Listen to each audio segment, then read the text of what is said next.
Oshkosh Media is government programming on GovTV, community programming on Life TV, and community radio on Oshkosh FM 101.9.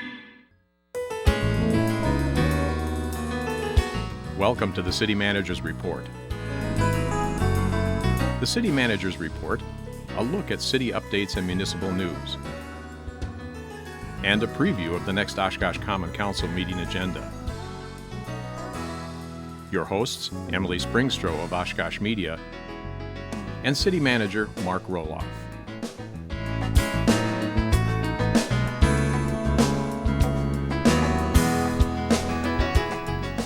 Hello everyone, and thank you for joining us on GovTV for your City Manager's Report, your source for all of the latest and greatest things happening right here in the City of Oshkosh, as well as a preview of some of the highlights on the upcoming Common Council meeting agenda.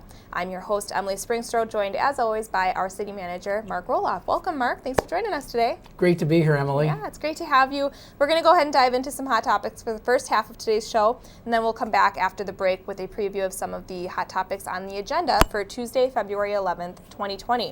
So, Mark, really the biggest piece of news right now as far as the city of Oshkosh goes is the big virus that happened that kind of put us down for a few days here. It really did. It didn't, the community wasn't impacted. If you aren't doing business with the city, you probably weren't even aware it was going on. But if you did any type of business with the city or were looking for things, it certainly, you saw it and impacted. It's quite an event that we live to tell about it, and I'm sure we'll be telling stories about it for many years. Sure. So start at the beginning, really what happened? It all started on last Tuesday. Yeah, well, early Tuesday morning, we started to experience systems shutting down. Now at 2 in the morning, you're really only going to see it with public safety because they're the only ones who are up that early or late at night, depending on how you look at it. And once our IT people were alerted to it, our information technology people, they knew right away that we had been hit with a ransomware type of virus. It's appropriate that we call law enforcement, meaning federal and state law enforcement, because they have experts in this that investigate it. The investigative part is really up to them. Our job really got into how do we recover from this because our data is inaccessible. It's called ransomware. You might get a ransom note or an email or something like that, but we didn't open anything that would have maybe triggered us to that, but it has all the makings of a ransomware attack, and the FBI pretty much said, yep, that's a ransomware attack. The group that does this might try to get something out of you, but if you have a good system backup, you have to deal with the inconvenience, but you can get yourself back up with your backup systems. And we were pretty well covered on the backup side, but the restoration side is what continues to burden us even today after this is our 10th day. So we're still dealing with it. So you mentioned it's our 10th day now. Is everything back to normal? What's the status? Where are we at right now in recovery mode? That is a sliding answer depending on the day. We make progress every day. Our email systems are back up, but not all of our computers are totally back up yet. So depending on who you're emailing, you may or may not hear from somebody. If you had an email bounced back saying it was undeliverable, it's probably because that person is not totally up yet. I know people earlier this week said they had some emails kicked back to them. So, and I was only just restored today, and that was day 10. But we had to prioritize things. So our priorities were to get our financial systems up so that we could pay bills and keep the machinery of government working, of our organization working. And then, of course, public safety was the other priority. And then once we got those basic needs taken care of, then it was about serving the customer. So getting our financial system up for bill paying and for property tax paying, because people sent in their property tax bills last week and they just want to know, okay, did I receive it? Do I have that peace of mind to know that the bill's been paid? Some people mailed it in, and that was great. That worked out very well, but we have a pile of bills that still have to be entered. We eventually got the checks through there, but we had to make sure that the checks and the bills were all matched up because we had no system to input it into. Our property tax system got up around Monday, but we were still multiple days behind. So we had people coming in paying bills. We were doing handwritten receipts, a lot of handwritten stuff. And so people had to be very patient. To me, the public was great. They were very understanding once they knew what was going on. But getting our system back up is the hardest part because we have to make sure that each and every unit that we have, whether it's a PC on my desk or customer service desk or the mobile data terminals in the police squad cars and the fire apparatus, though each and every one of them have to be individually inspected to make sure it's not the cause. We think we know what the cause is, but we want to make sure that we know what the cause is. So, and we'll work on how we prevent it in the future after we do a kind of a post-mortem on the whole event. Definitely. So it really was a huge deal on how the city does business and how we operate on a day-to-day basis. So slowly getting back up, and we want to remind the public too that with the email and messages and just general communication with the city, if you had sent something, didn't get a response, chances are we probably didn't get it. So to reach back out, right? I would absolutely reach back. If you got something that said it was undeliverable, we never got it, even when our system came back up. So I would send those immediately back to us. And if you haven't heard from anybody, I would suggest that you just send a little reminder. We just had an employee tell us somebody thought they weren't working for us anymore because they hadn't heard back. Well, you know, it's big for us because it's our operations, but for a member of the public, if they're just doing their day-to-day thing, they don't necessarily know. It's not as real to them as it is to us, but the minute they try to do some city business and they get some error message, they don't necessarily know. So we're just trying to educate people on what's going on. A positive thing, like you said, to the general public, unless you were doing business and trying to pay a bill and things like that, everything was going on as usual. General city services such as garbage collection, snow removal, public safety was still operating, of course, and so we're happy to report that was not affected by this this virus. So I guess to wrap it up, we want to talk a little bit about safety and security and how anyone can be affected by this, whether you are a business owner or just a citizen. Absolutely. Learn from our experience. Yeah. First of all, I want everybody to understand this, that anybody is a potential victim of this. There is no surefire way, but there are things you can do. Like a police department, they'll tell you to lock your car. Don't open an email attachment if it looks like it's a suspect email address. It may have a familiar name, but the address doesn't match up with what you're familiar with. That's a problem. And they'll be very tricky wording and make you think twice about it. And the ones that we've learned, Word documents are probably the most susceptible that we've learned. And I'm guessing one of our employees just innocently opened it. And we'll look at ways we can prevent this in the future, but that employee and every one of us was a victim of a crime. And so we have to look at it that way. We're going to do things to prevent ourselves from being a victim of a crime, but we were a victim nonetheless, and we're going to make sure that we do necessary precautions. The federal and state authorities are going to do what they can do to catch the bad guys, but this has been something going on throughout local government and law enforcement throughout the country. These people specialize in attacking us. So we have to be better prepared for the future, and that's really when we do the post-mortem on this, that's where we're going to end up. And until then, we're very thankful for everyone's patience as well and the public's understanding of what we've been dealing with here. So definitely thankful for that. Thank you. The public has been wonderful, very understanding, and we'll be back, we'll be back on our feet, but it's just going to take us a little time. Definitely. Well, in the meantime, while this is all going on, there was a few other things that were happening. You know, everything didn't come to a complete halt, right, Mark? So strategic planning actually happened, I believe, last Wednesday.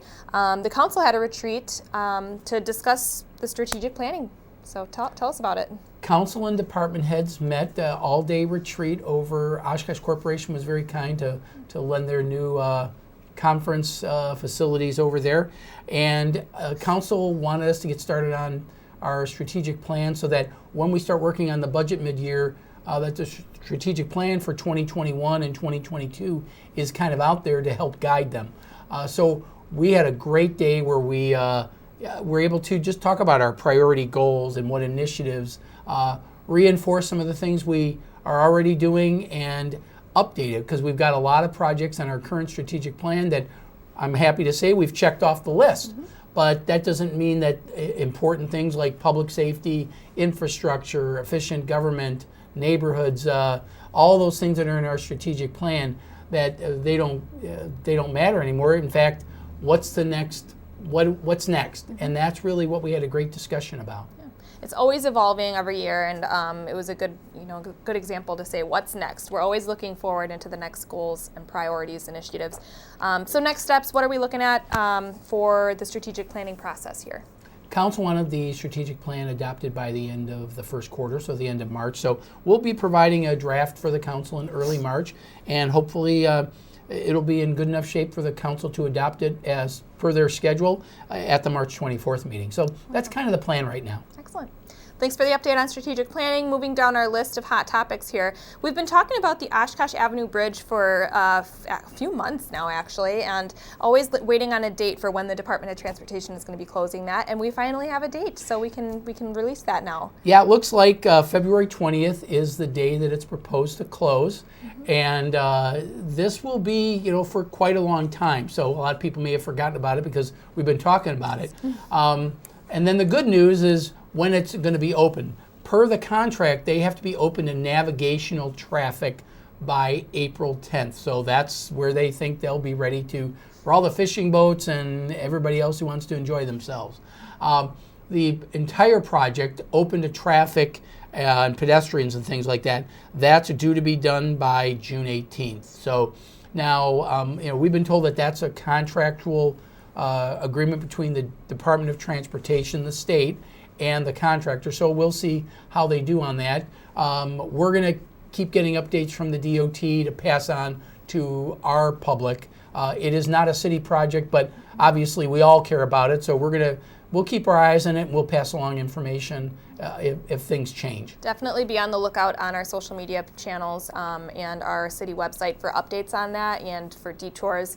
But we'll definitely be putting out information as that closure approaches here in February on the 20th. Oh yes, and then we do have the Department of Transportation has a website set up for this that is linked through the Oshkosh City website for all the details on the project.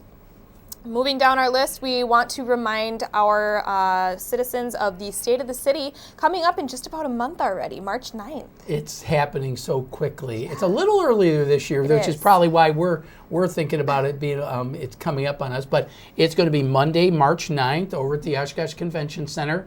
The doors open at 6, and the State of the City address will start around 6:30. We have what we call the City Exhibit Expo, where you can meet up with departments and hear about some of the initiatives they're working on.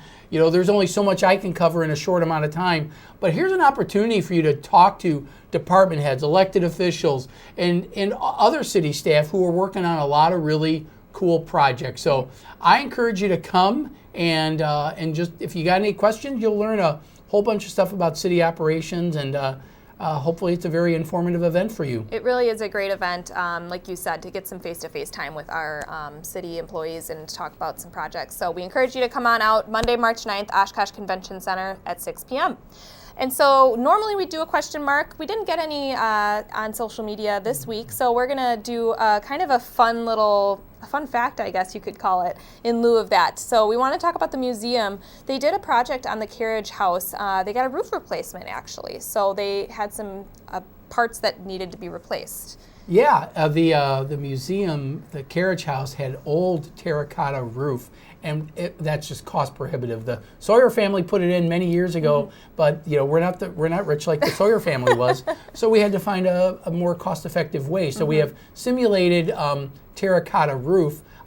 It's really just kind of a vinyl type of thing, but Brad had some other challenges. Our museum director, Brad Larson. So let's hear from him and how he addressed the issue.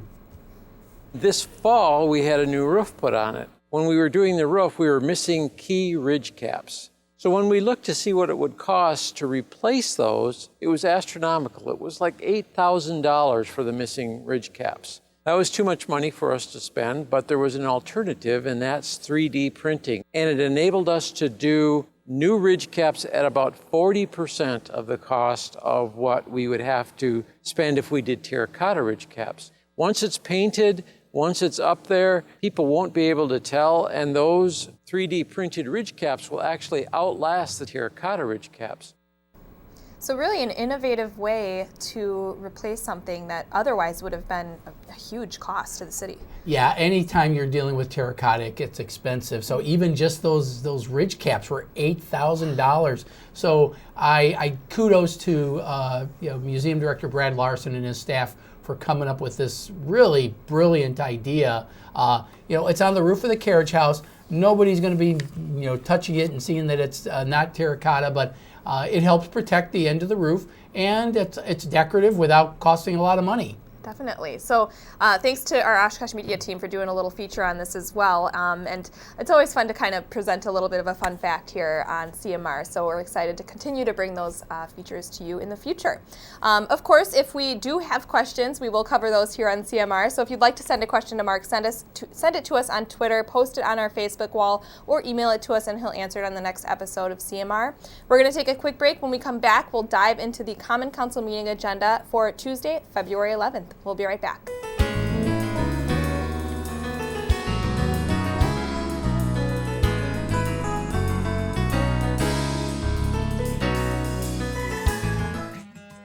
If you lined up all the unused computers in Wisconsin households, they'd go from Milwaukee to Kansas City. But did you know since 2010, we've recycled more than 250 million pounds of electronics in Wisconsin alone? And most of those electronics were processed and recycled right here in Wisconsin. So don't let your old electronics pile up. Give them new life. Use eCycle Wisconsin to find an electronics collection site near you.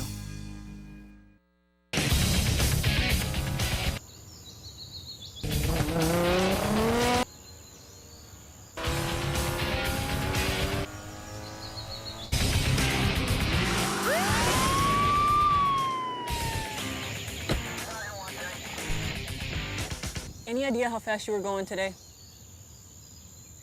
You speed, you lose. Slow it down in Wisconsin, or we'll do it for you. Zero in Wisconsin, a vision we can all live with.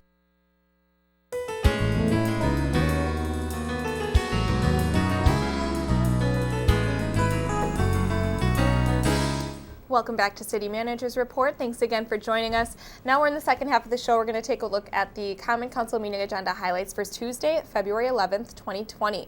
So, Mark, prior to the meeting starting, we have a workshop on the Sawdust District Plan with the Plan Commission and Redevelopment Authority. So tell us a little bit about what we're going to be discussing at this workshop.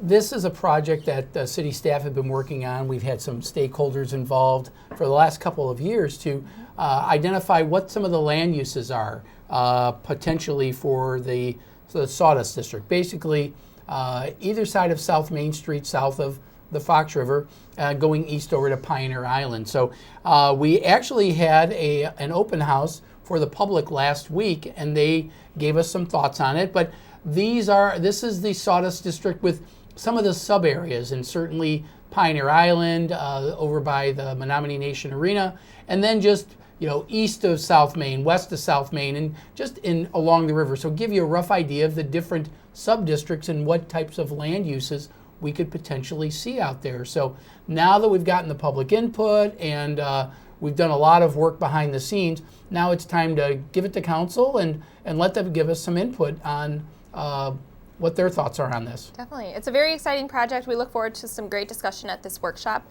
And then, I guess, future plans for this. Is there any kind of timeline that we can look forward to, Mark?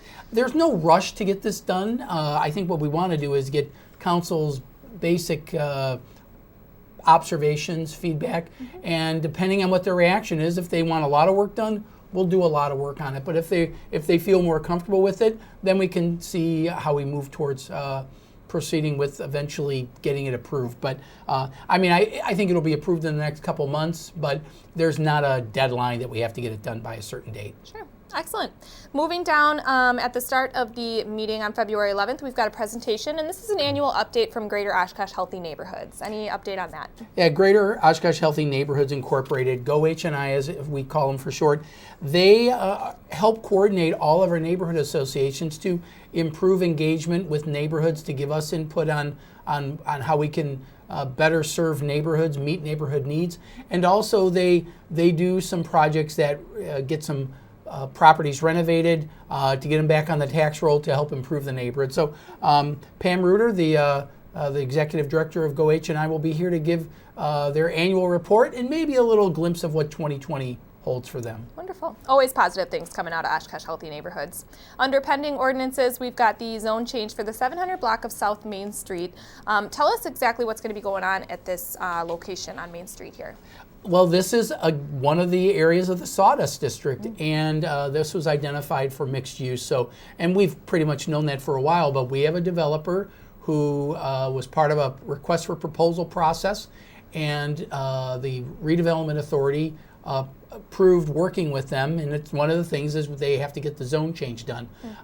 What this is proposing is what's called an urban mixed use, so a mixture of retail as well as residential. And so this is basically between 7th and 8th Avenue on the west side of South Main Street, and they're proposing mixed use apartment with a little retail, and I think it's going to be really a great addition to the area. Certainly add value, but it'll also help improve the overall area. So this is just the rezoning part, and you'll see more details as time goes on. Sure. Moving down under new ordinances, we've got the designation of bike lanes on Snell Road from Jackson Street to Moser Street. This was in the CIP actually for a few years, right? Our capital improvement plan called for Snell Road to be redone between Jackson and Moser. That was part of what we were doing on the north side with the industrial park. So now part of this is, we try to add to our bike plan, or add things that are in our bike plan, and bike lanes, especially being it's so close to County Park, bike lanes on Snell are within our plan, and so now we're just formally designating them so that when we start construction, that we're doing something according with our plan. So we're real excited that Snell Road is getting done. If you've driven it, you'll know why, but we're also going to be able to add bike lanes, and we'll make it a little wider so we can accommodate the truck traffic that's there, but also make it safe for bicyclists. Excellent. Definitely looking forward to those changes on Snell Road. Moving down under new resolutions here on the agenda, Mark, we've got the approve agreement in principle to provide free transit service for Oshkosh area school district students. This has been an ongoing discussion. So what's the latest that we're looking at with this one? Several council members have asked to put this on the agenda for discussion. This has been going back and forth. It's pretty unprecedented for a city to participate in providing free student transportation.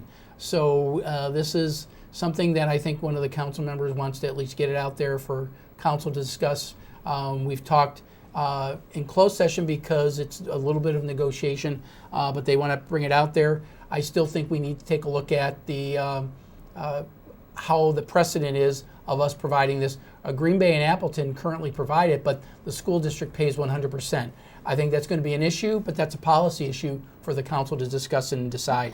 Sure.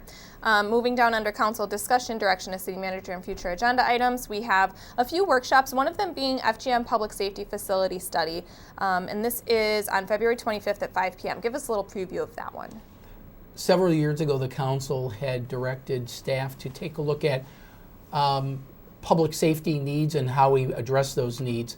And we did a staffing study, but we also needed to take a look at the facilities as well. We have a very old police department. The building is pretty obsolete. triangular building, which was the old county jail. We purchased it several years ago. The top floor is the old jail. It's virtually unusable for offices. So taking a look at different options, what it would cost to rehab that building, recognizing that a large part of it will remain inaccessible for us to do offices in there. So what options exist, whether we build a brand new police station or fix some things there or do some other temporary things, as well as address fleet storage and things like that, because we have a lot of impound vehicles and evidence that we have to store. So we'll be discussing all those things at the workshop and see where we go from there. But we have some legitimate facility needs in police, and this will be the discussion. It'll be interesting to see the results of that study and some of the details that you're describing with what the building entails and how that can be used or for different things. So looking forward to that on February 26th at 5 p.m. Moving down here, we've got one more item under council discussion, and that is the location for the 2020 Festival Foods Fireworks Show. So looking ahead into the summertime here. I know a lot of people are very interested in this. We had moved the Festival Foods Fireworks Show from Menominee Park to downtown in 2019 because Hazel Street was under construction. There was a group that put together a great event downtown, and we were very excited about it, and we moved the fireworks show off to Pioneer Island. The challenge is that Pioneer Island, with the potential for it being redeveloped in very short order, the owners of Pioneer Island can't commit to having the show there. And we really need about a 500-foot radius from wherever the fireworks are launched from. That makes it very difficult to do it in the downtown area. So, I know some people like to have it downtown, but we've had very good experience at Menominee Park. So I'm going to be, just basically reporting to council that we really should move it back to Menominee Park. That group will not move that event. They're not going to have that event. They were happy to do it to bridge between Sawdust Days and everything, but it'll basically mean that the park is open for families to go down there, bring your picnic basket, bring your lawn chairs, kick back and wait for the fireworks show at dusk time, enjoy the day, and then enjoy the Festival Food Fireworks Show in the evening. Definitely. Really thinking long term, like you said, for the future and what's going to be realistic for the coming years ahead. Exactly. Definitely. All right, so the last item that we have on the agenda to discuss is the 2020 special assessment rates. This is under your announcement, Mark announcements, and we're looking at a policy to reset these rates. Our policy requires us to annually reset the rates. Yeah. And staff takes a look at that, and there's a maximum amount, and there's a specific way to do it, and so we're reporting back to that. The real issue is that the council is still discussing trying to get rid of special assessments, but until council does that, we have to continue to do those. So, and on streets improvements, we're looking at like an 11 to 15% increase in those rates. That's because the cost of construction is really going up.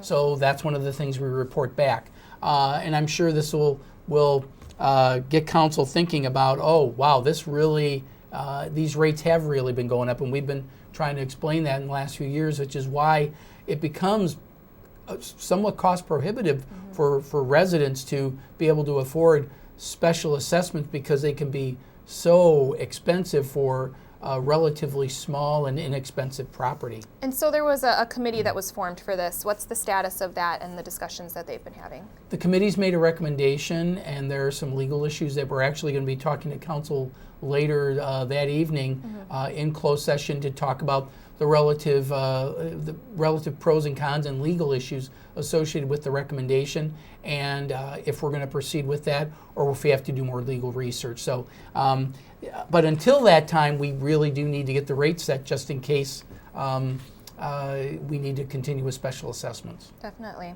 Well, thank you for the recap on that. We look forward to a lot of great discussion at the Common Council meeting. After that, they'll be going into closed session. And that about does it for what we've got to talk about here on City Manager's Report. So, Mark, I would like to thank you for joining us today. Always a pleasure. Once again, the Common Council meeting is this Tuesday, February 11th at 6 p.m. You can watch it live on GovTV and on our website at oshkoshmedia.org, or you can listen to it on 101.9 Oshkosh FM.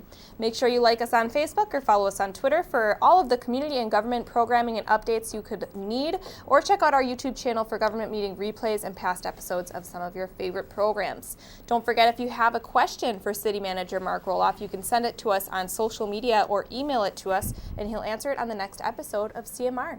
So with that, we'd like to thank you once again for joining us here on City Manager's Report, and we'll see you next time.